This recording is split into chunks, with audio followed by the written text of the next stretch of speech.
بسم اللہ الرحمن الرحیم۔ حدیث پاک میں حضرت صلی اللہ علیہ وآلہ وسلم نے ارشاد فرمایا،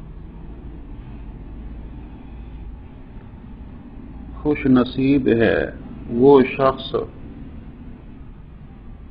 جس کی عمر لمبی ہو اور اعمال اچھے ہوں، اور بدبخت ہے وہ شخص جس کی عمر لمبی ہو اور اعمال برے ہوں، صحیح نہ ہوں۔ فمنہم شقی و سعید۔ اللہ تعالیٰ نے انسانوں کو پیدا فرمایا اور ارشاد فرمایا، انسانوں میں بعض سعید ہیں، نیک بخت، سعادت والے ہیں، اور بعض ان میں شقی ہیں، بدبخت ہیں، خسارے والے ہیں۔ حضور اکرم صلی اللہ علیہ وآلہ وسلم نے ایک حدیث پاک میں وضاحت فرما دی ہے، سعادت والا نیک بخت وہ شخص ہے جس کی زندگی لمبی ہو، اعمال اچھے ہوں، اور شقی بدبخت وہ ہے جس کی زندگی لمبی ہو، اعمال برے ہوں۔ زندگی بھی لمبی ہو گئی تو برے اعمال بھی زیادہ ہوں گے،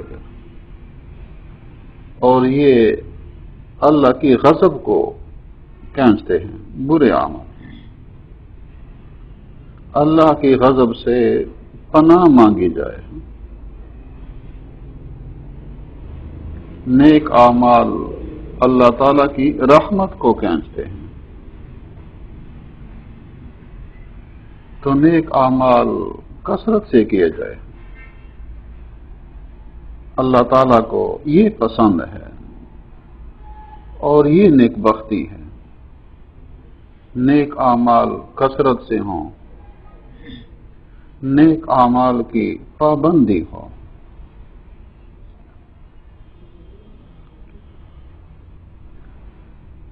کہ نیک اعمال کی وجہ سے اللہ کی رحمت حاصل ہوتی ہے، اللہ کا فضل اور کرم انسان پر ہوتا ہے۔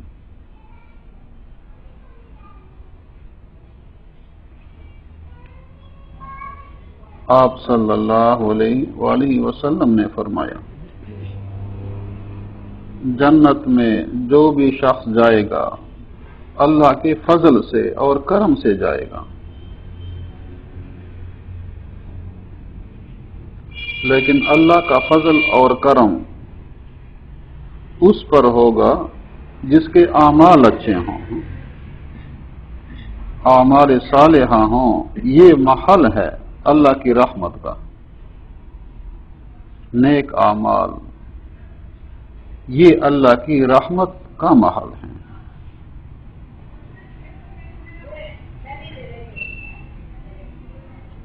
اور نیک اعمال کی پابندی کی جائے، کثرت سے کیے جائیں،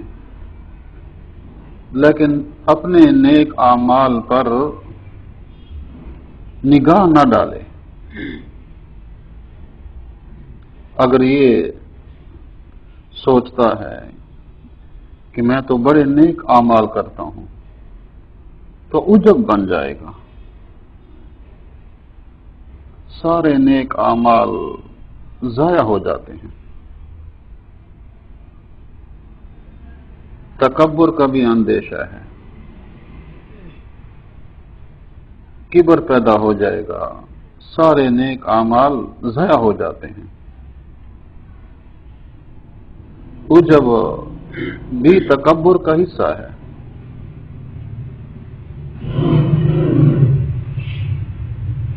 تکبر میں دو باتیں ہوتی ہیں، اپنے کو اچھا سمجھنا، دوسرے کو گھٹیا سمجھنا۔ یہ دو باتیں کبر میں ہوتی ہیں، اور عجب میں ایک بات ہوتی ہے، اپنے کو اچھا سمجھنا۔ تو عجب جو ہے یہ بھی کبر کا ایک حصہ ہے، تکبر کی شاخ ہے۔ نیک اعمال تو زیادہ کیے لیکن دل میں کبر آ گیا، عجب آ گیا، تو نیک اعمال کا اجر ضائع ہو جاتا ہے، اور پھر یہ تکبر اور عجب محرومی کا ذریعہ بنتے ہیں۔ یہ دونوں ایسی بیماریاں ہیں، عجب اور تکبر، کہ یہ محرومی کا ذریعہ بن جاتی ہیں۔ بعض دفعہ آدمی کوئی عمل کرتا ہے، وہ سمجھتا ہے کہ کوئی گناہ کا عمل نہیں ہے، ناجائز نہیں ہے، لیکن اس ایک عمل کی وجہ سے اس کے سارے نیک اعمال ضائع ہو جاتے ہیں۔ حکیم الامت حضرت تھانوی رحمہ اللہ تعالی نے واقعہ لکھا ہے، ایک شخص حج سے واپس آئے تو کوئی بزرگ ان سے ملنے کے لیے تشریف لے گئے کہ بابرکت مقامات سے ہو کر آیا ہے، حج کا فریضہ ادا کیا ہے، ان سے دعا کی درخواست کی جائے، تو ملنے کے لیے تشریف لے گئے۔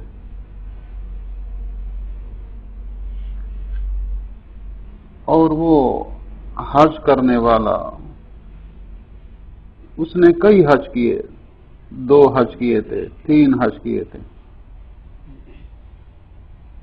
تو اس نے اپنے خادم سے، اپنے کسی عزیز سے یہ کہا کہ ان کے لیے آب زمزم لے آؤ جو دوسری مرتبہ میں لایا تھا، دوسرے حج کے موقع پر لایا تھا، وہ آب زمزم لے آؤ۔ تو ان بزرگوں نے انہیں فرمایا کہ آپ نے اس ایک جملہ سے دونوں حجوں کو ضائع کر دیا، گویا کہ آپ دکھلانا چاہتے ہیں کہ میں نے 2 حج کیے، میں نے کئی حج کیے۔ انہوں نے سمجھایا کہ یہ ایک جملہ جو آپ نے کہا، دوسرے حج کے موقع پر جو آب زمزم لایا تھا وہ لے آؤ، اس ایک جملے سے آپ نے دونوں حج ضائع کر دیے۔ کیا آپ کے دل میں ہوگا کہ میں انہیں ان پر ظاہر کر دوں کہ میں نے تو اتنے حج کیے ہیں، 2 حج کیے ہیں، 3 کیے ہیں۔ اب دیکھو یہ جملہ جو ہے عام آدمی سمجھتا ہے کہ کوئی ایسا غلط جملہ نہیں ہے، لیکن جو صاحب دل ہوتا ہے وہ سمجھتا ہے کہ اس جملے کے اندر ریاکاری ہے، اس میں اپنی تعلی ہے، اپنے کو اعلیٰ بتلانا۔ تو جو تعلی اختیار کرتا ہے پھر وہ آخرت میں محروم رہتا ہے۔ تلک الدار الآخرۃ نجعلها للذین لا یریدون علوا فی الارض، یہ دار آخرت جو ہے یہ تو ان لوگوں کے لیے ہے کہ جو زمین میں بڑھائی نہیں چاہتے، عاجزی چاہتے ہیں، ابدیت چاہتے ہیں، ان کے لیے دار آخرت ہے۔ اور جنہوں نے تعلی اختیار کی، کبر اختیار کیا، وہ ہمیشہ کے لیے رسوا ہو گئے۔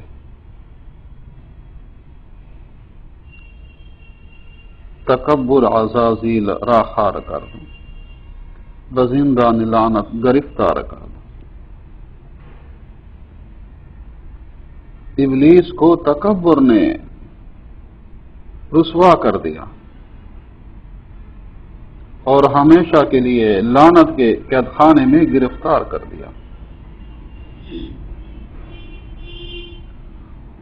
وہ بہت بڑا عابد تھا، ابلیس بہت بڑا عابد تھا، اتنا زیادہ عبادت گزار کہ وہ فرشتوں میں رہنے لگا اپنی عبدیت بندگی کی وجہ سے، عبادات کی وجہ سے۔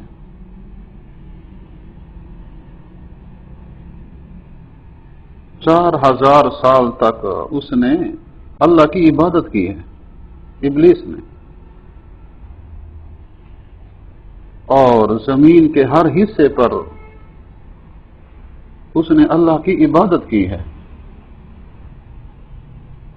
لیکن ایک جملے سے وہ ہمیشہ کے لیے محروم ہو گیا۔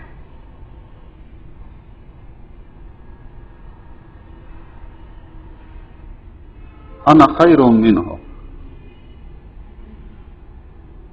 ابلیس نے کہا میں تو اس سے بہتر ہوں، اس سے اعلیٰ ہوں۔ تو اس ایک گوئے کے جملہ جس میں کبر اختیار کیا تو وہ ہمیشہ کے لیے مردود ہو گیا۔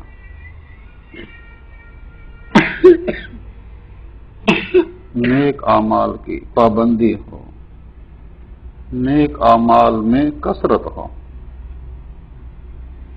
بزرگان دین فرماتے ہیں کہ ہر اگلے دن نیک اعمال میں زیادتی ہو پچھلے دن کی بنسبت، ہر آنے والے اگلے دن میں جو ہے نیک اعمال میں اضافہ ہونا چاہیے پچھلے دن کی بنسبت، لیکن ساتھ یہ ضرور اہتمام ہو کہ اپنے آپ کو گناہگار سمجھے، اپنے آپ کو کوتاہی کرنے والا سمجھے، اپنی عبادات پر غرور نہ ہو، عجب نہ ہو، بلکہ یہ سمجھے یا اللہ جتنا آپ کا حق ہے، جس طرح آپ کا حق ہے وہ تو میں پھر بھی ادا نہیں کر سکا۔ جو شخص اپنے آپ کو کوتاہی کرنے والا سمجھتا ہے، نیک اعمال کرنے کے ساتھ، نیک اعمال کرنے کے باوجود بھی اپنے آپ کو کوتاہی کرنے والا سمجھتا ہے، تو اللہ تعالیٰ ایسے بندے کو مزید توفیق دیتے ہیں اور ایسے بندہ سے بہت خوش ہوتے ہیں جو اقرار کرے اپنی کوتاہی کا۔ رب انی ظلمت نفسی ظلما کثیرا لا یغفر الذنوب الا انت، دعا سکھلائی،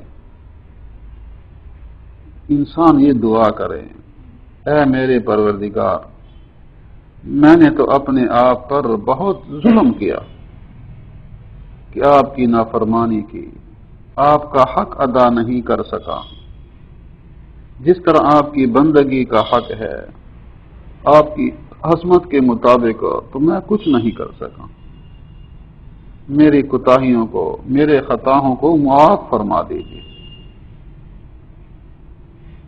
تو اللہ تعالیٰ اس دعا سے بہت خوش ہوتے ہیں۔ تو نیک اعمال کا اہتمام ہو اور نیک اعمال پر نگاہ نہ ڈالے کہ میں بڑے نیک اعمال کر رہا ہوں، اگر نہ سب کچھ ضائع ہے۔ اگر کچھ نیک اعمال ہو رہے ہیں تو سمجھے کہ اللہ کی توفیق ہے، اللہ تعالیٰ نے توفیق دی ہے، اس سے کچھ کام چل رہا ہے۔ اگر میرے گناہوں کی وجہ سے، کوتاہی کی وجہ سے اللہ تعالیٰ اپنی توفیق اٹھا لیں تو پھر تو میں محروم ہو جاؤں۔ تو یہ سمجھے کہ میں تو اللہ کی توفیق سے ہی کچھ عمل کر رہا ہوں، اس لیے نیک اعمال پر اللہ کا شکر ادا کیا جائے، اللہ کی توفیق پر شکر ہو، اپنی کوتاہی پر استغفار ہو، تو اس طرح پھر آدمی کو ترقی نصیب ہوتی ہے۔ اللہ تعالیٰ نیک اعمال کرنے کی توفیق عطا کرے۔